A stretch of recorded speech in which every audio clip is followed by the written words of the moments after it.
ইয়াতে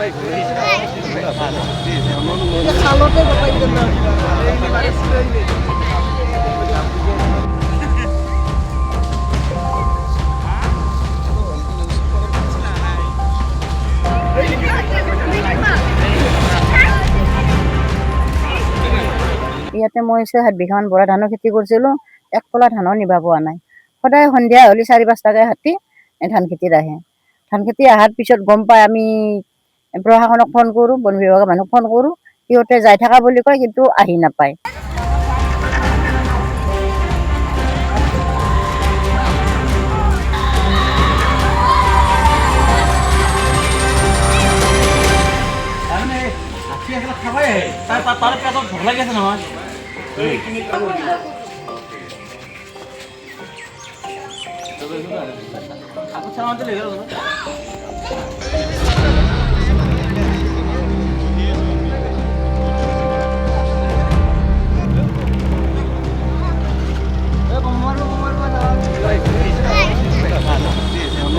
খালতে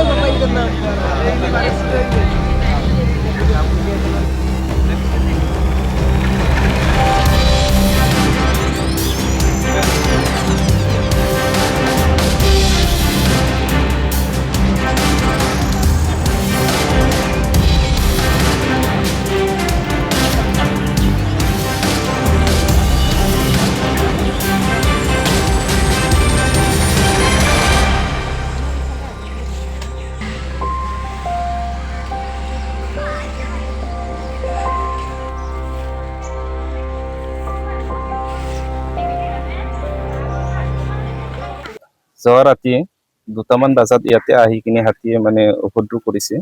যে এইটো হ'ল মানে ইফালে ৰিজাৰ্ভ অঞ্চলত থকাৰ কাৰণে অলপ অসুবিধা পাই আছে, তাৰ কাৰণে এতিয়া মানে তলত নামি আহিছে।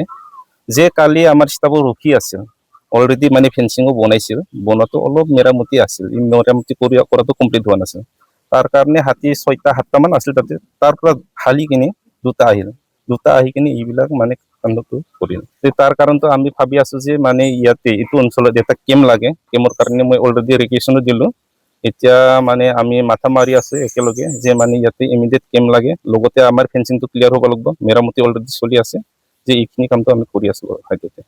একচুৱেলিতো আমিতো কি ক'ম যে এইবিলাকতো মানে কি টাইমত হয়, হাতী কোনফালে যায় কেতিয়াবা গমেই নাপাওঁ আমি। যে আমি যিখিনি পাৰে আমিতো ডিউটিও কৰি আছো, ৰেগুলাৰ ডিউটি আমাৰ চলি থাকে 2টা টিম, যে ইফালে উত্তৰ অঞ্চলতো থাকিব লগা হয়, ডাউন অঞ্চলতো থাকিব লগা হয়, যিখিনি পাৰে আমি কৰি আছো। আৰু ফেঞ্চিঙৰ ব্যৱস্থাটো প্ৰায় আমি বহুত কৰি দিলোঁ, কম হ'লেও মোটামুটি 30 কিলোমিটাৰমান ফেঞ্চিঙৰ কামটো কৰি দিলোঁ। তথাপিও মানে মেইনটেনেঞ্চটো অলপ কম হোৱাৰ কাৰণে এইবিলাক মানে ঘটনাটো হৈ আছে। ফেঞ্চিঙৰ এইটো কাম দিয়া নাই নেকি? ফেঞ্চিঙৰ কামটো দিয়ে, কিন্তু কেতিয়াবা কেতিয়াবা ডেমেজ হয় না, এই ডেমেজটো মেইনটেনেঞ্চ কাৰণে অলপ অসুবিধা হৈ আছে। 6 ঘৰ মানুহৰ অনিষ্ট কৰিছে, ঘৰ ভাঙছি। আমি ৰাতি শুনি থাকিলেও আমি ওলাই আহিব পৰা নাই, কোনেও প্ৰটেক্ট দিবৰ কাৰণে। আমাৰ টৰ্চ লাইট যোগান নাই, চৰকাৰৰ পৰা আমি টৰ্চ লাইট পোৱা নাই এতিয়া বৰ্তমান। ইয়াতে মই 6-7 বিঘামান বৰা ধানৰ খেতি কৰিছিলোঁ, এক পলা ধানো নিবা পোৱা নাই। সদায় সন্ধিয়া হ'লে 4-5টাকৈ হাতী ধান খেতিত আহে। ধান খেতি অহাৰ পিছত গম পাই আমি প্ৰশাসনক ফোন কৰোঁ, বন বিভাগৰ মানুহক ফোন কৰোঁ, সিহঁতে যাই থকা বুলি কয় কিন্তু আহি নাপায়।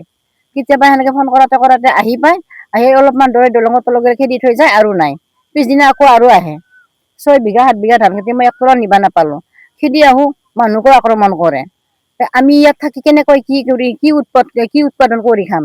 এতিয়া এই বানবাৰিষা সকলে ধান খেতি কৰিব, আমি ধান খেতি কৰিব লাগে, সিহঁতৰ কি আশা ভৰসা আছে? ঘৰ ভাঙা গৈছে, ঘৰ ভাঙছি, তামোল গছ ভাঙছি, নাৰিকল গছ ভাঙছি, এই 2-এটা বোমা মাৰি দিয়ে, বোমা অলপমান যায়, পুনৰ ৰাতি হ'লে আৰু আহে। আপুনি বিচৰা বাতৰি পাব কেৱল নিউজ 18 এপত। নিউজ 18 এপ ডাউনলোড কৰিবলৈ স্কেন কৰক এই QR কোড। গুগল প্লে ষ্টৰতো পাব এই নিউজ 18 এপ।